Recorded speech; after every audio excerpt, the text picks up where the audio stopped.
Assalamualaikum warahmatullahi wabarakatuh. Halo semua sobat TVRI yang ada di rumah. Selamat datang di podcast Panjang Kali Lebar bersama Danella di sini.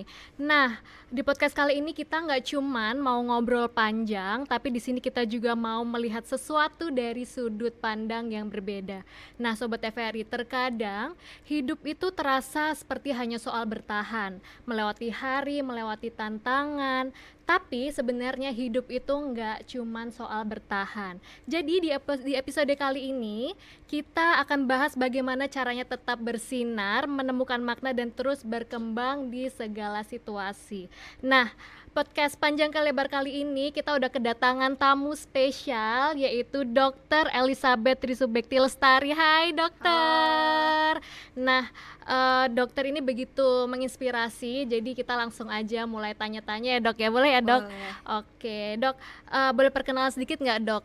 Mungkin dokter berasal dari mana dan histori dokter itu seperti apa? Oke, baik. Pertama perkenalan dulu, Iya. nama saya Dr. Elizabeth Trisubekti Lestari. Saya seorang dokter spesialis kulit dan kelamin juga estetika. Jadi saya dokter umum itu datang ke sini 2012. Oke. Mengabdi di Wakorumba Utara, Buton Utara. Kemudian saya melanjutkan pendidikan saya tahun 2019. Selesai di 2023, kemudian saya kembali mengabdi di Sulawesi Tenggara di Kabupaten Buton Utara. Oke, jadi dokter aslinya memang dari Sultra atau dari mana ini dok?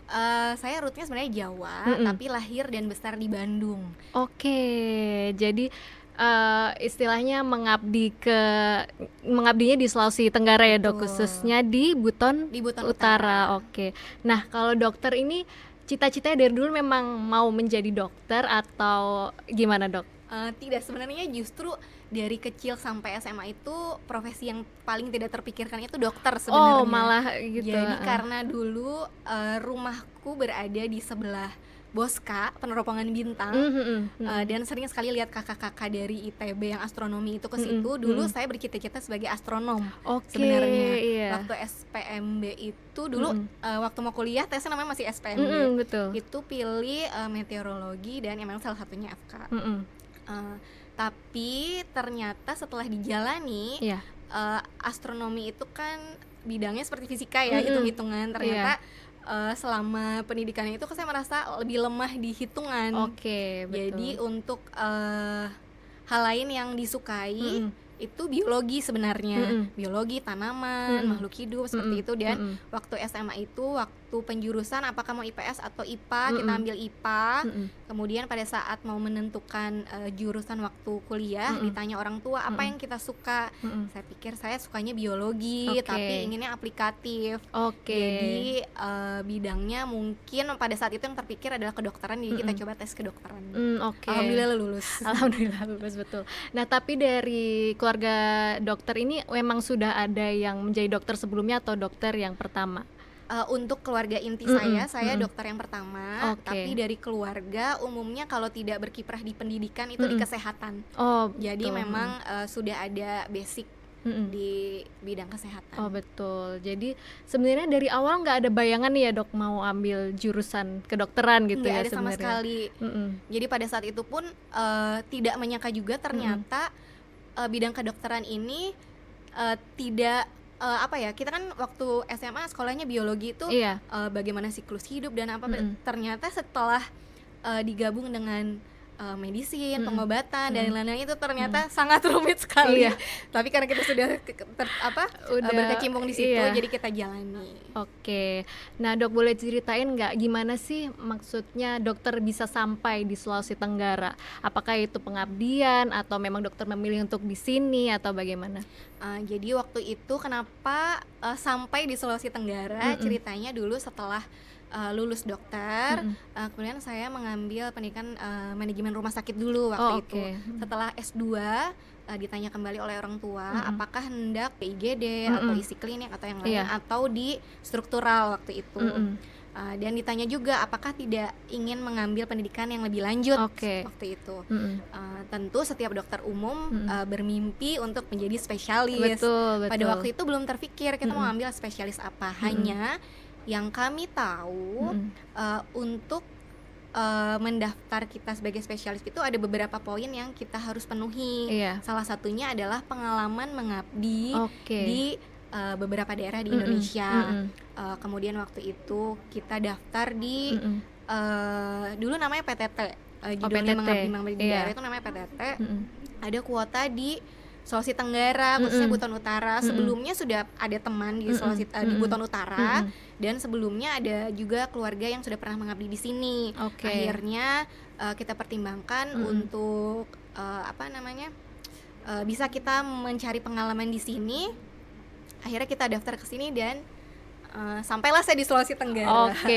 Pernah kebayang nggak dok akan merantau sejauh ini? Jujur kan jauh banget ya dok, dari Bandung tuh harus transit dulu ke Makassar, lalu baru ke Kendari. Bahkan nggak di Kendari ya dokter ya? Tidak di Kendari, di kabupaten. Iya, di kabupatennya. Pernah kebayang nggak dok? Menjalani hidup di perantauan yang sejauh ini tidak sama sekali tidak terpikir. Dan waktu itu juga kan memang tujuannya untuk mengabdi beberapa saat untuk lanjut sekolah. Seperti itu, tidak terpikir bahwa kita akan menjadi pegawai negeri di sini, kemudian melanjutkan melayani masyarakat di sini, tidak terpikir sama sekali. Jadi dari tahun 2012 sampai saat ini.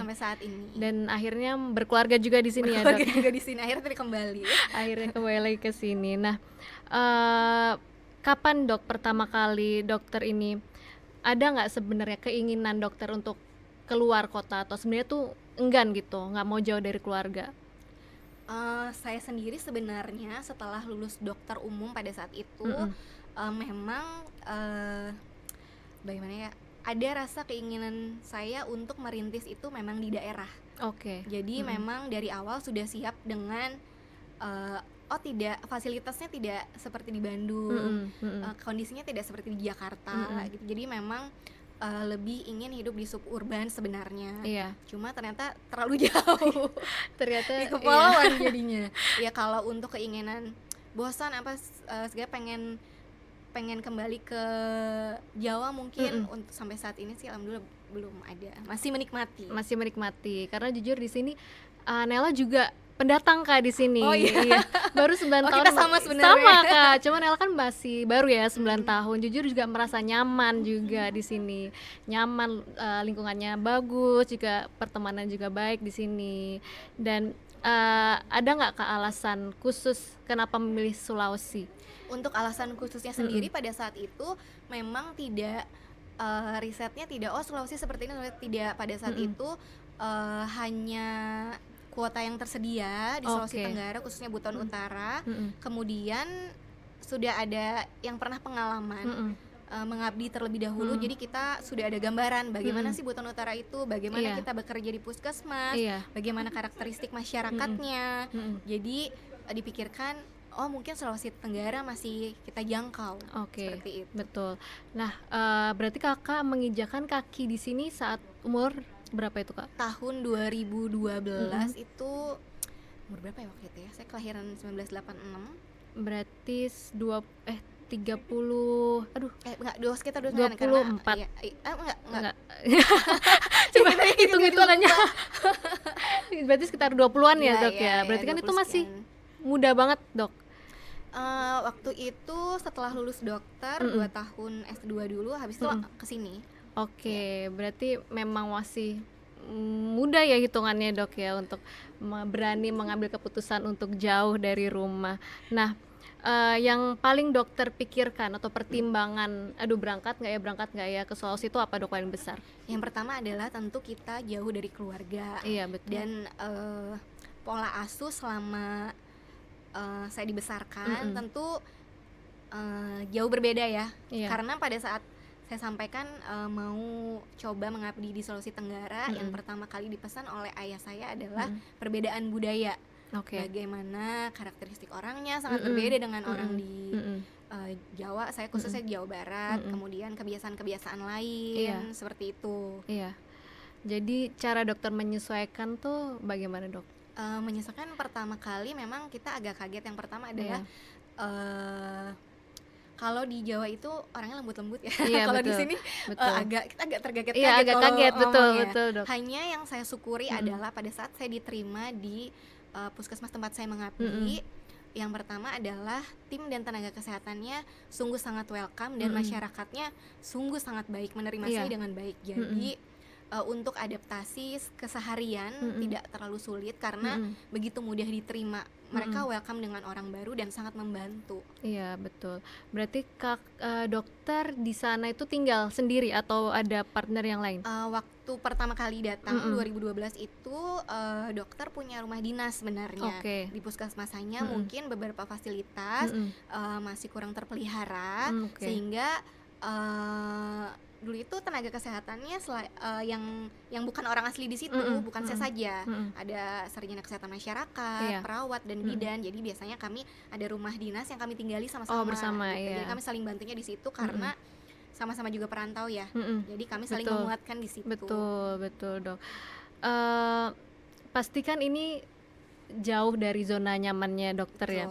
Gimana cara dokter menguatkan diri dokter bahwa bisa nih aku melalui ini semua? Jadi yang pertama itu tantangannya adalah selain kebiasaan yang sungguh sangat berbeda dengan kebiasaan kita di tempat kita sebelumnya, secara profesi pun dari fasilitas dan lain-lain sungguh sangat kurang. Tantangannya di situ. Kemudian perbedaan budaya. Pada tahun 2012 itu alternatif selain pengobatan itu masih kuat.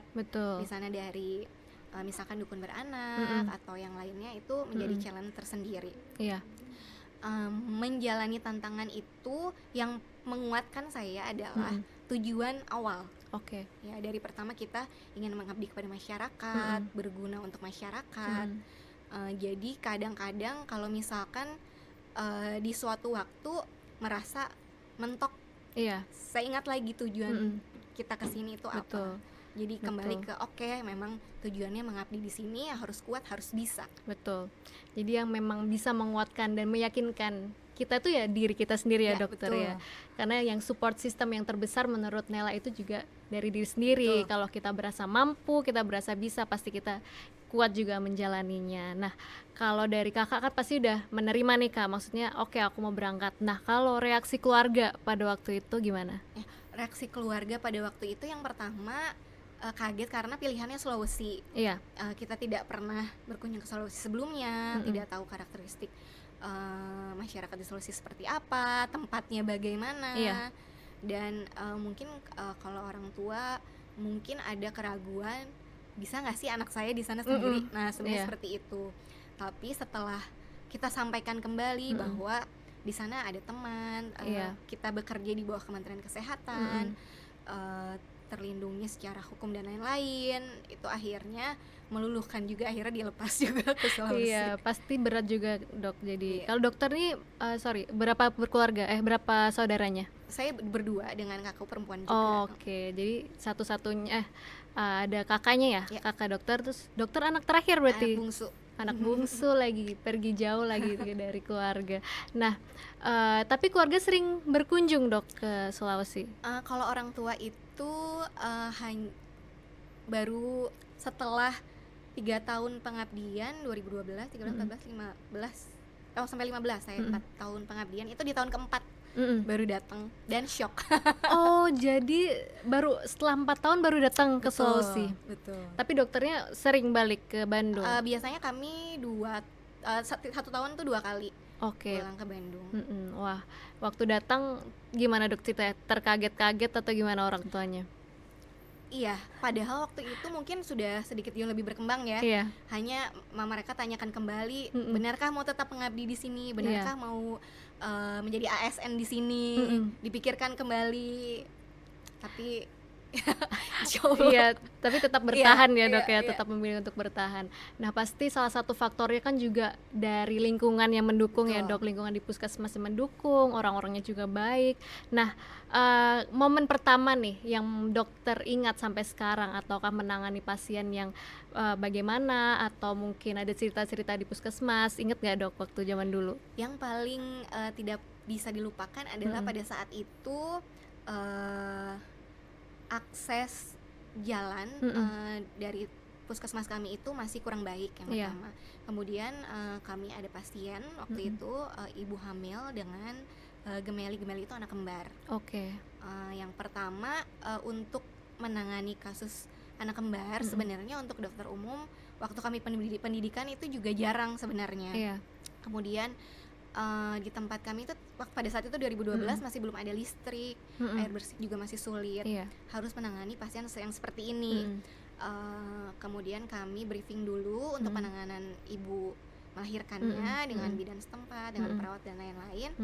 Anak pertama lahir dengan baik, lancar. Anak kedua ada kesulitan kelahiran.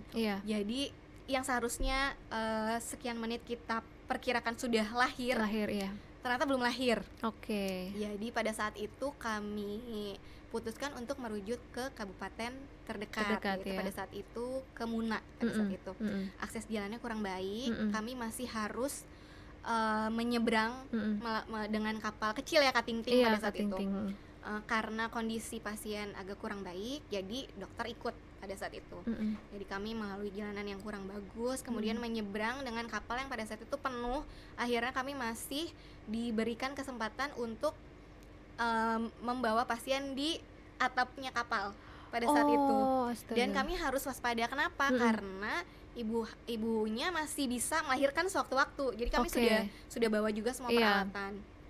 Pada saat itu diterima dengan baik di rumah sakit, kemudian alhamdulillah lahir dengan selamat. Jadinya anak kembarnya yang satu lahir di kabupaten kami, yang satu lahir di kabupaten yang lain gitu. Luar biasa ceritanya itu, Dok.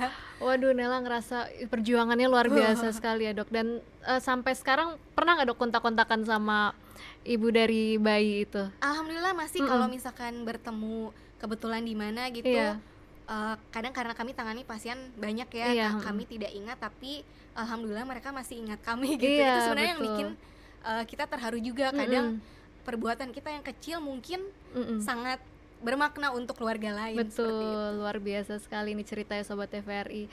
Waduh, Nela di sini jadi terenyuh. Ternyata perjuangan dokter-dokter di tempat-tempat yang terpencil itu memang luar biasa ya, Dok ya.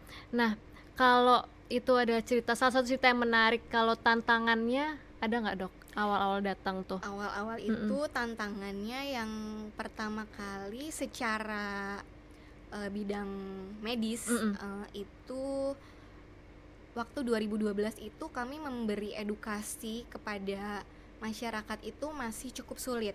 Karena masih ada kepercayaan tertentu yang sangat kuat.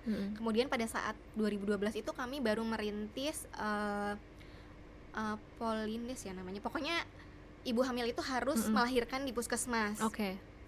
Itu kami masih harus merangkul dukun beranaknya, keluarganya, bahwasanya melahirkan di fasilitas kesehatan itu lebih baik dan lebih aman ya, safety ya, lebih safety. Tapi karena kami kadangkala bentrok dengan kepercayaan, keyakinannya keluarga, kemudian ada beberapa tindakan dari pendamping dukun beranak yang mungkin bertentangan dengan medis, untuk memberikan pengertian medis ke masyarakat dan keluarga itu awalnya cukup sulit. Jadi dari pertama kali kami merintis bahwa ibu melahirkan harus di puskesmas itu sampai sekarang mungkin semua sekarang ibu melahirkan sudah di puskesmas ya. Itu sangat sulit memberikan keyakinan bahwa melahirkan di fasilitas kesehatan itu aman dan lain-lain. Itu juga yang pertama setelah terbujuk pasien dan keluarganya, kita juga harus membuktikan bahwa ini memang benar aman. Padahal secara keilmuan pada saat itu mungkin baru 2 tahun lulus ya, 2 tahun lulus dokter itu, dari variasi-variasi kasus yang kita dapatkan pada saat pendidikan itu banyak hal baru yang justru baru kita dapat di sini. Kemudian kalau misalnya di kota itu kan fasilitas banyak, kita ada USG, kemudian ada EKG dan lain-lain. Kalau di daerah itu kita dihadapkan kepada situasi yang secara kritikal insting, keilmuan dan lain, kita harus dipaksa satu kondisi ini kita harus bisa tangani meskipun kadang kita sendiri tidak percaya kita bisa tangani. Nah di situ kadang-kadang kita merasa amazing itu, bahwasanya saya mampu, dengan kondisi ini saya mampu, seperti itu. Wah, sangat menginspirasi. Jadi dokter ini bersama teman-teman benar-benar ini ya, Dok, membuat perubahan bisa dibilang ya, Dok, untuk ibu-ibu hamil supaya bisa melahirkan dan juga kontrol di puskesmas terdekat. Betul. Dan setelah dokter melakukan perubahan ini, apakah masih ada yang kayak tetap tidak mau atau hampir semuanya sekarang mau atau bagaimana? Setelah beberapa tahun ini hampir semua sudah melahirkan di puskesmas. Hanya memang yang sulit itu memulai ya. Yang sulit itu memulai. Pada beberapa pasien, kalau kita cerita dengan teman di puskesmas dahulu, tetap masih ada challenge-nya bagi kita tenaga kesehatan untuk merangkul masyarakat dan memberikan edukasi bahwa yang aman itu di fasilitas kesehatan gitu. Kadang terbentur juga masih ada kepercayaan yang mereka pegang teguh, bahwa secara budaya kebiasaan melahirkan di keluarga itu seperti ini, tidak di puskesmas dan lain-lain. Hanya menjalankan program yang berkesinambungan terus-menerus dan semakin bertumbuh dari teman-teman puskesmas juga. Alhamdulillah saat terakhir kita berkunjung semua sudah jauh lebih mending dibanding sebelumnya. Dalam 4 tahun tidak bertemu sudah banyak sekali, jauh sekali perkembangan yang sudah didapat dari teman-teman tenaga kesehatan. Berarti dokter itu selama berapa tahun dok di puskesmas? Saya ada di puskesmas itu tugas 2012 sampai 2015. 2015 itu saya tes ASN. Kemudian keterima pindah ke rumah sakit umum daerah di RK di Buton Utara juga. Jadi hanya pindah tugas dari puskesmas ke rumah sakit. Pada saat itu tahun 2012 itu kami satu kabupaten ada berapa puskesmas mungkin belum semua terisi. Dan kalaupun terisi pun itu adalah penugasan seperti yang dari Kemenkes seperti itu. Pada saat saya pindah ke RSUD pada saat itu ternyata kondisinya kami harus memegang rumah sakit umum itu hanya 3-5 dokter umum. Dulu spesialisnya ada Obgyn waktu itu, tapi 5 spesialis dasar belum semuanya terpenuhi. Akhirnya dengan kemampuan kita, dari kita harus mau tidak mau mengupgrade keilmuan kita. Dari IGD kita harus terima, kemudian kami di rawat inap, juga kami bersinggungan dengan kebidanan lagi, masih harus pegang poli dan ada program-program lainnya. Sehingga pada saat itu kami berlima dokter umum itu mau tidak mau harus menangani pasien dengan level spesialistik. Artinya seharusnya sudah ditangani oleh spesialis. Tapi karena tidak ada dan kebanyakan misalkan kasus yang harus dirujuk pada saat kami sampaikan ke keluarga, kadang keluarga tidak setuju. Yang pertama akses ke kota, kemudian kondisi pasiennya sendiri. Akhirnya mau tidak mau kami harus tangani dengan fasilitas yang ada, dengan obat-obatan yang ada. Kami harus bisa stabilkan itu pasien. Akhirnya disitulah muncul ketertarikan. Mungkin teman yang lain saya lebih cocoknya menangani pasien anak, saya cocoknya menangani pasien kebidanan, saya cocoknya mungkin ke penyakit dalam. Dari situlah muncul ketertarikan, oh ternyata saya lebih cocok di peminatan yang lebih spesialis seperti itu. Dan kalau mengingat waktu itu kan berarti dokter tergolong sedikit ya di rumah sakit? Masih sedikit pada saat itu ya, 2012 SDM-nya masih sangat kurang pada saat itu. Berarti untuk jam kerjanya dokter juga luar biasa dong itu dok? Kami pada saat itu pernah mungkin 1 bulan ya jaganya, kita sebutnya papan catur. Hari ini jaga, besok lepas, besoknya jaga lagi, besoknya besok. Dan dalam 1 kali jaga itu kami pegang IGD, rawat inap, poli, kebidanan. Jadi ada saat ada pasien di depan, pasien di belakang jelek, kami lari ke belakang. Dok ada pasien lagi di poli, kami lari ke poli lagi. Seperti luar itu biasa. dahulu. Berarti dokter umum tapi juga harus bisa menangani berbagai. Pada saat itu kami harus bisa menangani level pasien yang 1 level di atas itu. Hanya kami sangat terbantu karena beberapa senior dan dokter-dokter spesialis lain sangat welcome bila kami konsul. Ya, jadi misalnya ada satu kondisi kita konsultasi, ada beberapa dokter spesialis juga mungkin di Kendari, dok saya ada pasien ini, bagaimana penanganannya, mereka sangat welcome untuk membantu. Dan sampai sekarang masih di RSUD dok? Sekarang masih di RSUD, setelah pendidikan kembali mengabdi di RSUD. Untuk pendidikannya di? Kemarin di Universitas Padjadjaran Bandung saya ambil kulit kelamin dan estetika. Berarti sekarang menjadi dokter spesialis di RSUD ya dok ya? RSUD. Wah luar biasa sekali ceritanya dokter, merinding rasanya.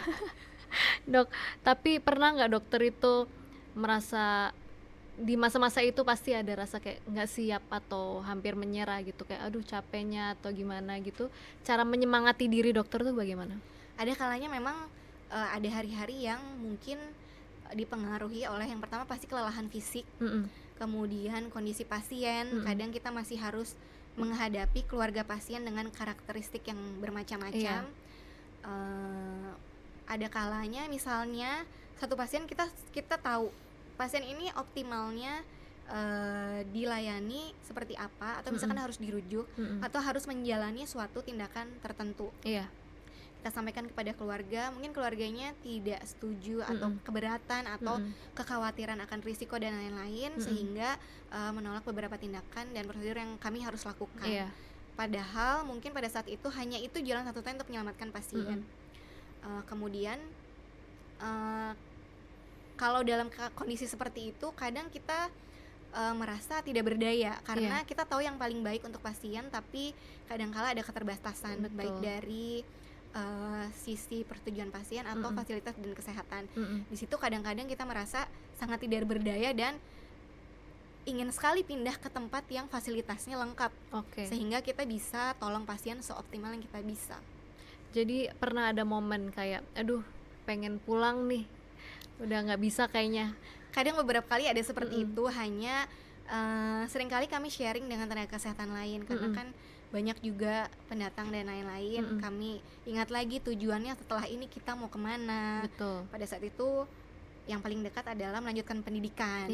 Untuk melanjutkan pendidikan itu kami sadari bahwa pengalaman klinis sebelum melanjutkan sekolah itu paling penting. Akhirnya itu lagi yang menguatkan kita bahwa level kita tidak hanya di sini, ini adalah modal kita untuk naik lagi ke level yang berikutnya. Betul.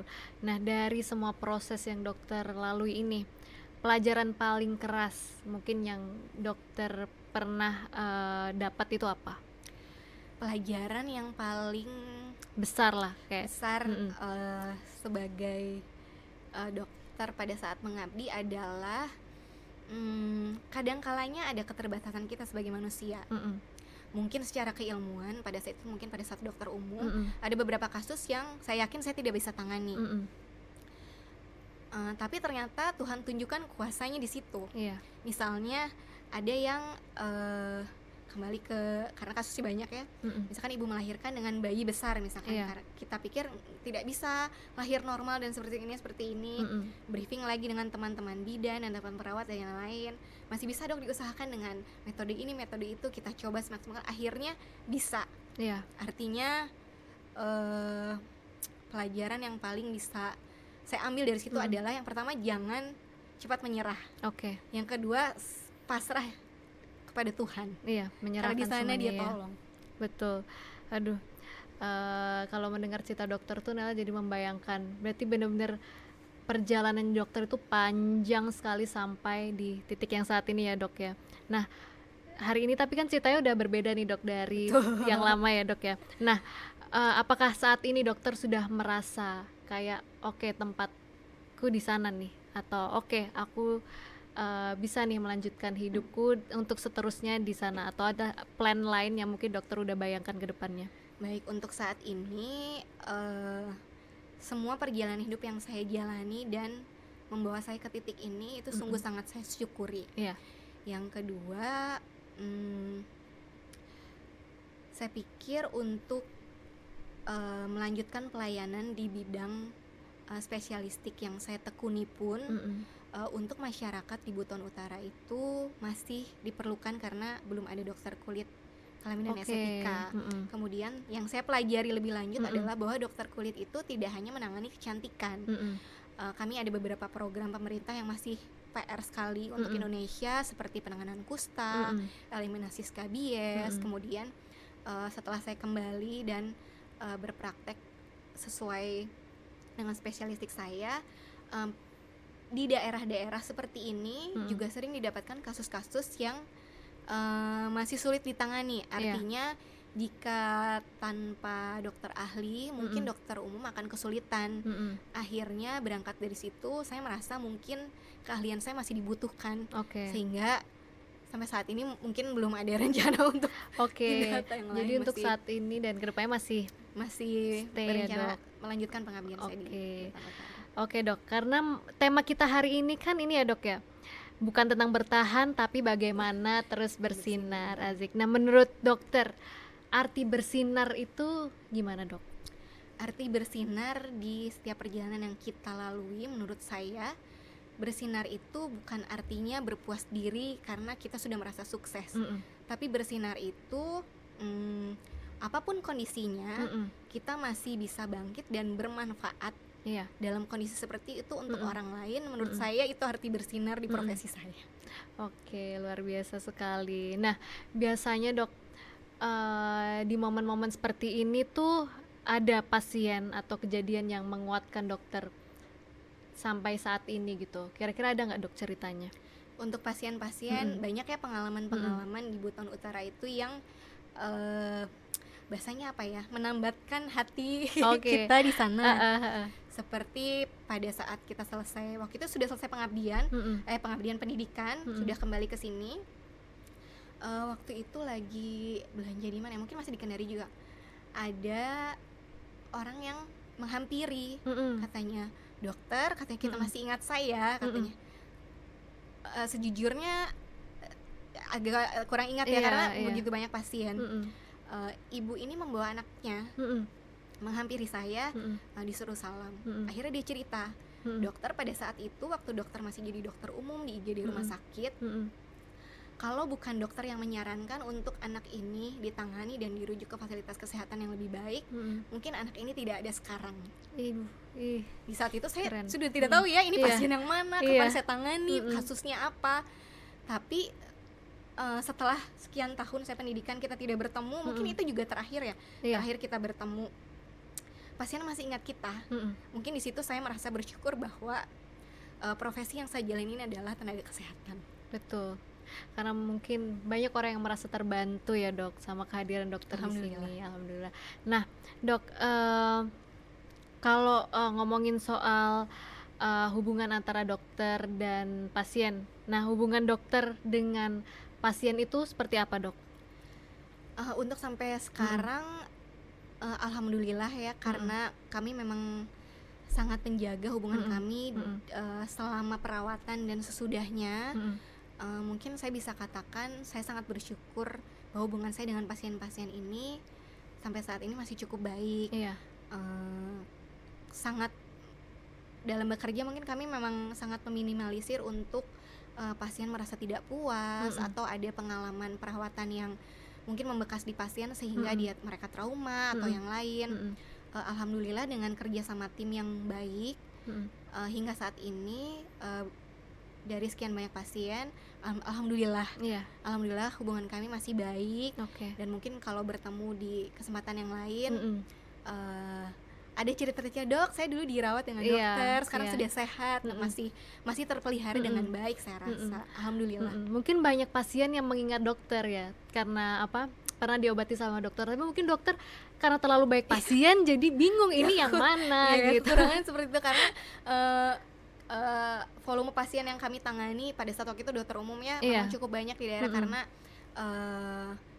yang pertama pusat rujukan kabupaten, kemudian dari situ karena fasilitas dan pada saat itu belum memadai, jadi arus pasien pergantian pasien pada situ masih tinggi ya. Hanya mungkin karena SDM-nya sangat sedikit, pasien pun mengenal dokternya mungkin hanya itu saja. Jadi mungkin masih membekas di mereka ya. Alhamdulillah untuk pengalamannya. Iya, sampai sekarang berarti banyak ya, Dok, pasiennya luar biasa pasti. Nah, Dok, kita sering mendengar nih, Dok, bahwa sukses itu hanya bisa diraih di kota-kota besar. Nah, dokter setuju nggak sama statement ini? Untuk definisi sukses sendiri sebenarnya mungkin berbeda-beda ya tiap orang dan tiap profesi. Hanya saya pikir dari semua yang saya jalani, sukses itu bukan tentang goal akhir yang kita capai. Artinya misalkan seperti ini, dulu pada saat jadi dokter umum saya ingin sekali jadi spesialis. Sekarang saya sudah jadi spesialis, artinya apakah saya sukses? Menurut saya tidak seperti itu.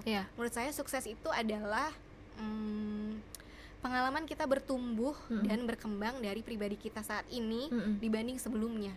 Jika ada pertambahan secara keilmuan, kemudian perkembangan secara mental dan kepribadian kita, itu saya rasa itu yang kita sebut sukses, bahwasanya kita menjadi pribadi yang lebih baik dibanding sebelumnya.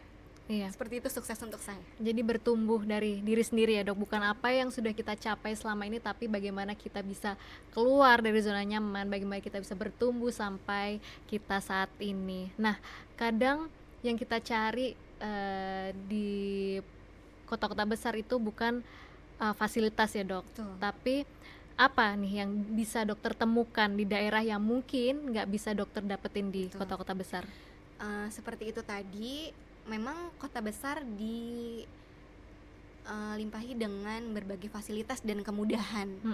Namun di daerah itu dengan kondisi yang seperti itu, kita dibuat untuk mau tidak mau kita harus memaksimalkan keilmuan kita, critical thinking kita, kemudian dengan alat dan fasilitas yang ada kita bisa mengoptimalkan kasus-kasus yang sama dengan di kota.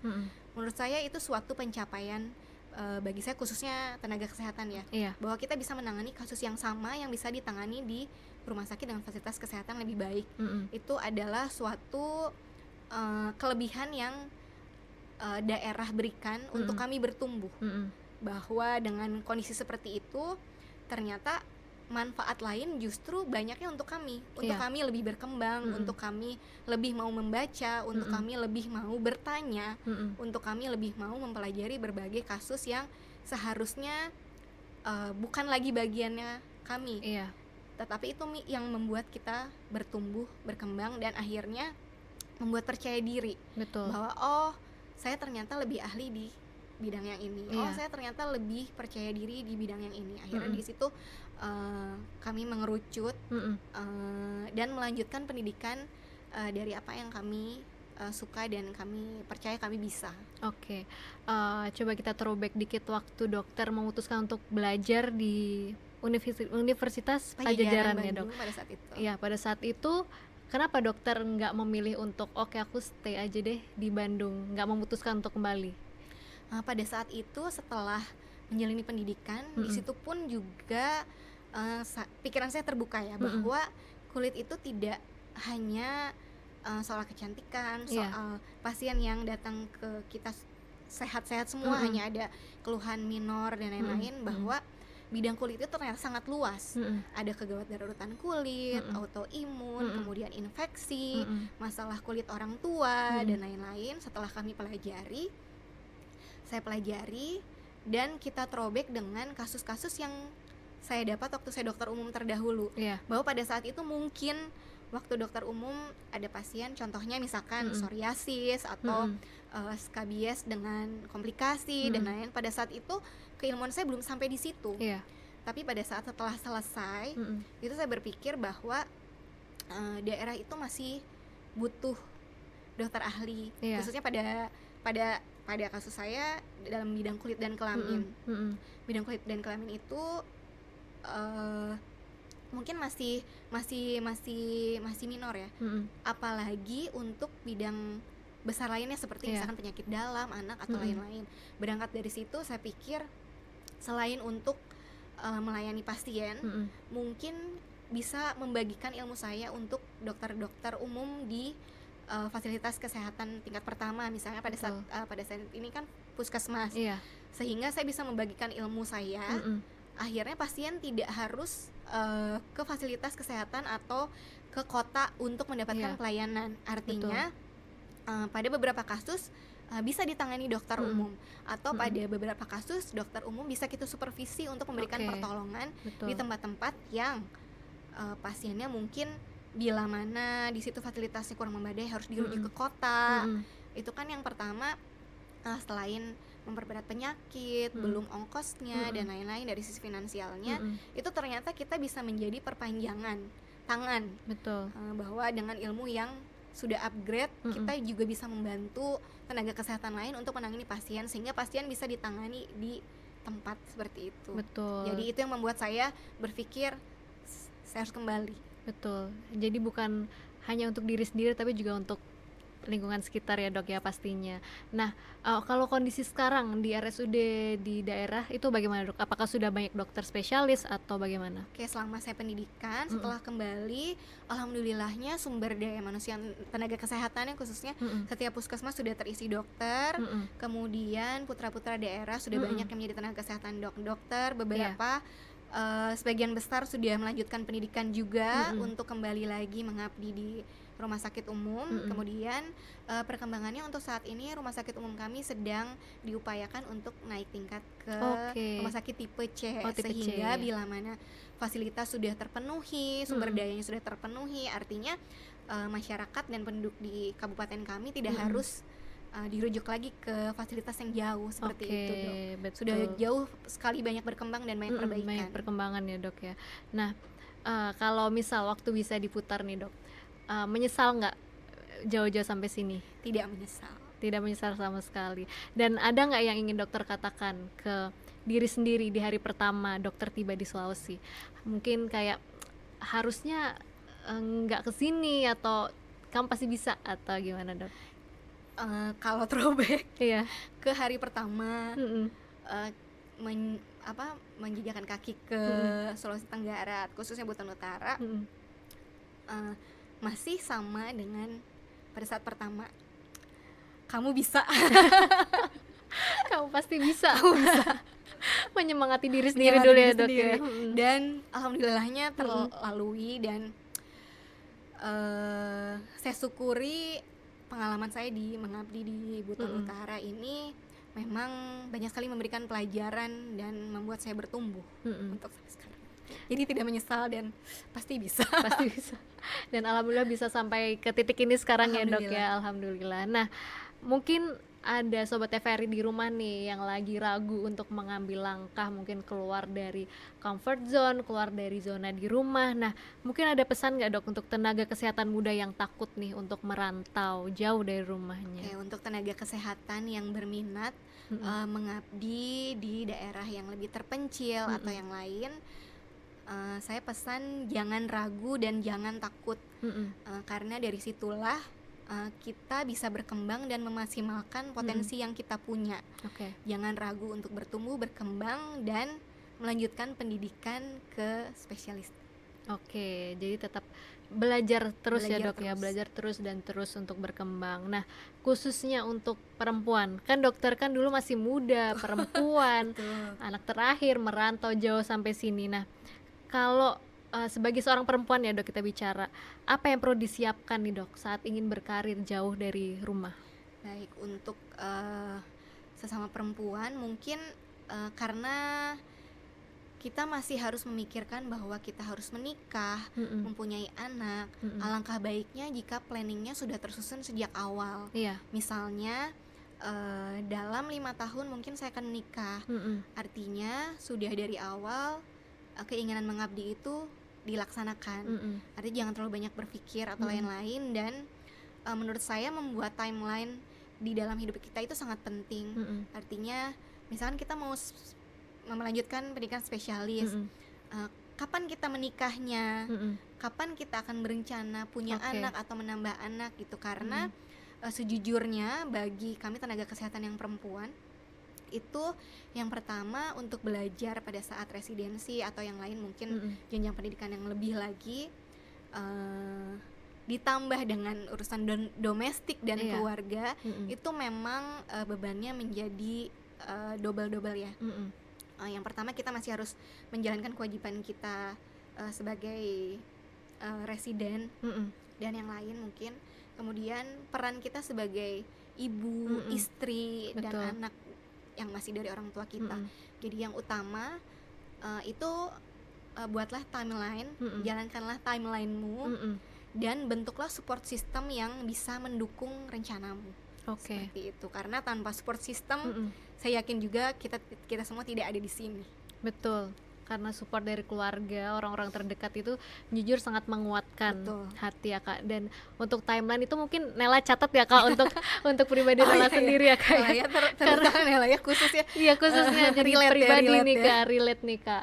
Karena jauh dari rumah tuh memang sedih ya kak. Tapi Nela di sini banyak belajar segala sesuatunya tuh hal-hal baru Nela belajar di sini, dan jujur juga nggak nyesal Kak. Dan kedepannya jalan masih panjang, Nela akan jalani juga, dan mungkin akan mulai bikin timeline ya Kak mulai dari sekarang. Oke Kak, salah ada nggak satu prinsip hidup yang buat dokter nih bisa bersinar bertahan sampai sekarang? Satu prinsip hidup yang orang tua saya juga sampaikan, bahwasanya di bidang apapun kita, dimanapun kita harus bermanfaat untuk sekitar. Oke, bermanfaat untuk sekitar. Aduh keren banget nih dokter. Dok, dan sebagai penutup nih ya dok ya, boleh nggak dok dilengkapi kata-kata ini dok? Apa itu? Oke, kita coba ya. Hidup itu bukan tentang bertahan, tetapi tentang bertumbuh dan menjadi manfaat bagi sekitar kita. Aduh, keren sekali dokter. Oke dok, mungkin untuk hari ini cukup sampai sini aja podcastnya dok. Terima kasih banyak Mana. Terima kasih banyak dokter untuk waktunya. Mungkin dokter ada klinik di Kendari juga ya dok ya?